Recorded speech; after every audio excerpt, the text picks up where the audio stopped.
కర్మ ఎవరిని విడిచిపెట్టదండోయ్.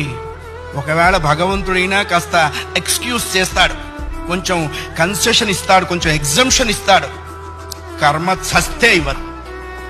1000 ఆవులు 1000 దూడలు ఉన్నాయి. దూడల కట్లు విప్పాం. ఏ దూడ దాని దగ్గరికి వెళ్ళి దాని తల్లి దగ్గరికి వెళ్ళి సరిగ్గా ఆగుతుంది. కర్మ కూడా అంతే. అవశ్యం అనుభోక్తవ్యం కృతం కర్మ శుభాశుభం. వండిన అన్నం తినలేకపోవచ్చు, చేసుకున్న కర్మని అనుభవించక తీరదు. చాలామంది కొన్ని అనవసర మాటలు మాట్లాడుతుంటారు.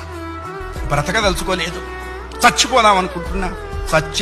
చావుడేటువంటిది ఏదో ఏటీఎం కార్డు పెట్టంగానే డబ్బులు వచ్చినంత ఈజీ అనుకుంటాడు. నువ్వు అనుకోంగానే చచ్చిపోతే నువ్వు చేసిన కర్మ అంతా ఎవడు అనుభవిస్తాడు? కర్మానుభవం అనుభవించడం కోసమైనా అది నిన్ను బ్రతికిస్తుంది. నీ ఇండివిజువల్ ఐడియాస్తో నువ్వు బ్రతకవో ధర్మశాస్త్రం చెప్పింది.